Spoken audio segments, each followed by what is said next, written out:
Congratulations! 18 ang nasabi nga pong napaka-dedicated na fans ng SB19.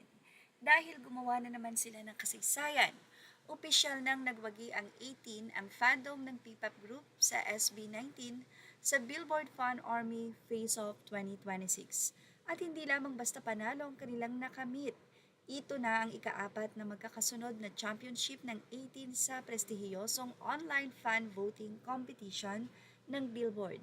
Sa taong ito, nakaharap ng 18 sa finals ang Harrys, ang tinatawag na fandom nga po ng international pop star na si Harry Styles. Matapos ang matinding botohan, muling nangibabaw ang 18 at nakuha ang 2026 crown.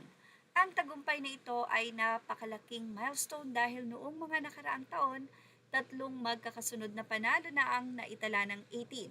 At dahil sa kanilang ika-4 na championship ngayong 2026, lalampasan na nila ang dating record para sa pinakamaraming Fan Army Face-Off victories. Kung tutuusin, hindi naging madali ang kanilang paglalakbay ngayong taon. Nagsimula ang Billboard Fan Army Face-Off 2026 na may 64 na artists mula sa iba't ibang genre at bahagi ng mundo. Kabilang sa mga lumahok ang malalaking pangalan mula sa P-pop, mula sa pop, K-pop at P-pop. Sa bawat round, kinakailangang magpakita ng lakas at organisasyon ang kanilang fandom. At muling ipinakita ng 18 ang kanilang tinatawag na monster voter spirit. Isa-isa nilang nalampasan ang mga malalaking fandom hanggang makarating sa final round. At sa huling laban, isang napakalaking pangalan ang kanilang nakaharap, si Harry Styles. Kaya para sa maraming 18, hindi lamang ito simpleng online voting. Ito ay naging pagkakataon upang ipakita kung gaano kalawak ang suporta ng Filipino fans para sa isang grupong kumakatawan sa P-pop at musikang Pilipino sa global stage. Mas mahalaga rin ang tagumpay na ito dahil ipinapakita nito na ang isang Filipino fandom ay kayang makipagsabayan sa mga fandom ng ilan sa pinakamalalaking international artists. Mula sa unang pagkakapanalo hanggang sa kanilang 4th consecutive championship, patuloy na ipinapakita ng 18 ang kanilang organisasyon, tiyaga at pagkakaisa. At syempre, hindi natin maaaring kalimutan na sa likod ng bawat boto ay isang fan na naglaan ng oras at effort para suportahan ang SB19. Kaya malaking bahagi ng tagumpay na ito ay para sa 18 mismo.